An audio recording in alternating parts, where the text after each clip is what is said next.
V práci jsem se taky zamýšlel nad seriály takzvaného rodinného typu, nebo jak bych to nazval. Je to Ordinace v růžové v zahradě, velmi křehké vztahy, Ulice a takové podobné seriály, kde mě překvapil vlastně, nebo nepřekvapil, ale jejich oblíbenost mi připadá až zvláštní, když si vezmeme, jaké obsahy se tam řeší, co je naplní, co předávají vlastně nějakým způsobem těm divákům, tak je to takové velmi zvláštní. No.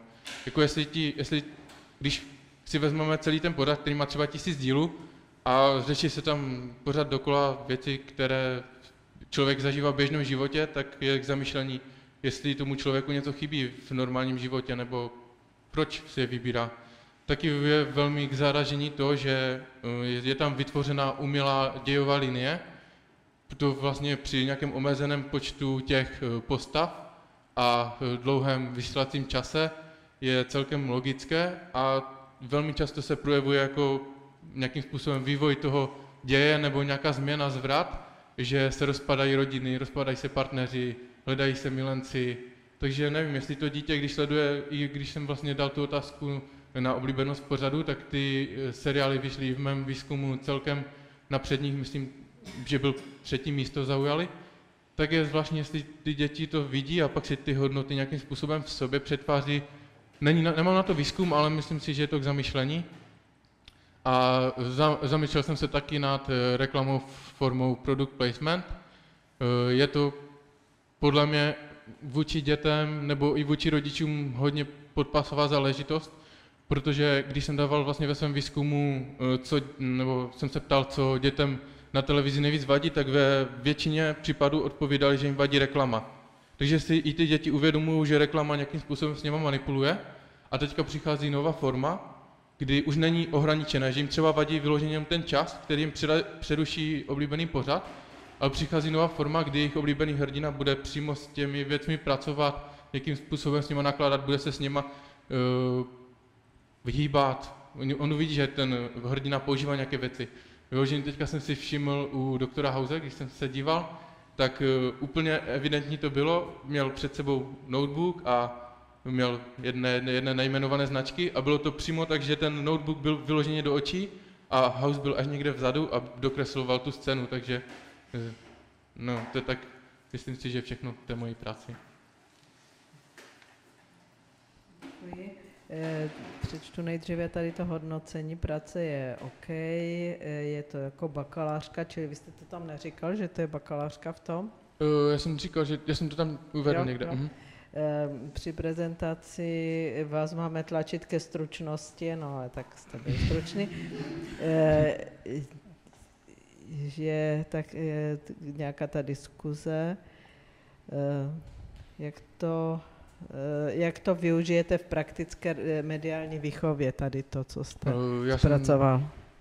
Jsem tady toto téma pojal spíš pro svoji představu, jakým způsobem děti přistupují k médiím, jakým způsobem nakládají s těma médiema, abych mohl promyslet nějakou nastavbu na to vlastně, co je aktuální, co děti zajímá, nebo co se toho týká a potom na to nějakým způsobem navázat a rozvinout to.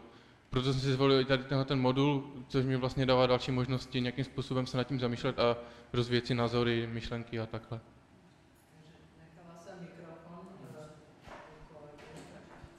Já jsem se chtěl zeptat, co si myslíš, co víc ovlivňuje ty děti?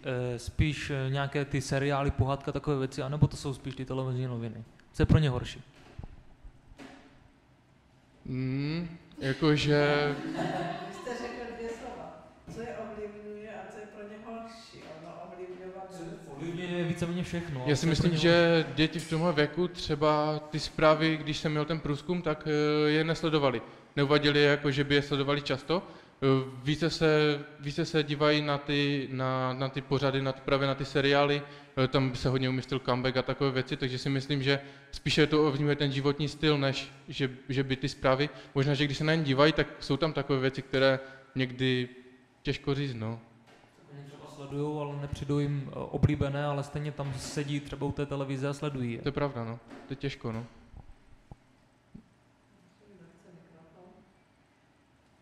Jenom bych ještě chtěla podotknout, že v jednom nejmenovaném ústavu, že to funguje jako výchovné opatření pro děti, že oni sedí každý večer u zpráv a děti na konci říkají, co si všechno zapamatovali a nějak to analyzují, takže to je jako zajímavé. Tak je zase dobré, že se o tom baví, nebo takhle, když ty děti jsou vržené do toho a mají se s tím jak poprat sami, tak je to asi těžší.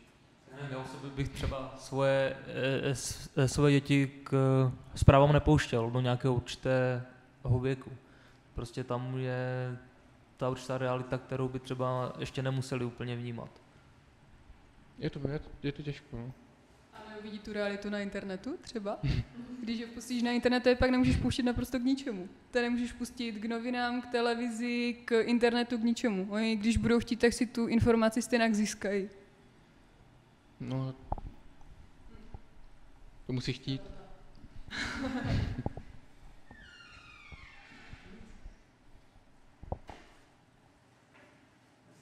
Vzpomněla tam na tu, jestli děti můžou po 22. hodině sledovat televizi, tak to mám z rodinného prostředí, že my jsme za minulého režimu neměli televizi a to ze zásady.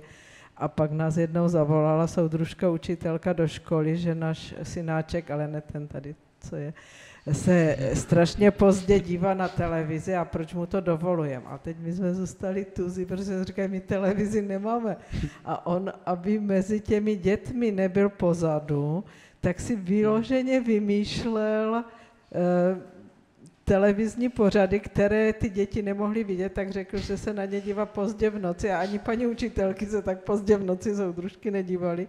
Takže on si vyloženě, tak já tím nechci říct rodinnou příhodu, ale že děti, aby nebyly pozadu v té společnosti, tak oni se často dívají na něco, co vůbec třeba nemají chuť, ale protože se druhý den ve škole o tom mluví, tak oni, aby byli aby byli v obraze, tak oni se dívají na věci, které je asi moc třeba neovlivní, nezajímají, ale už nasávají ten způsob toho, že? Ale je možné třeba ještě se na to podívat tak, že i když jim ty rodiče dovolí třeba se dívat na tu televizi večer, třeba na nějaké vybrané pořady, které nejsou až tak škodlivé, a na druhou stranu si vezmeme, že jenom 17% rodičů se s něma nějakým způsobem o tom navazuje diskuzi, tak možná by bylo dobré, kdyby třeba my tím dětem nezabráníme, aby se na to dívali, oni se na to stejně kdy budou dívat.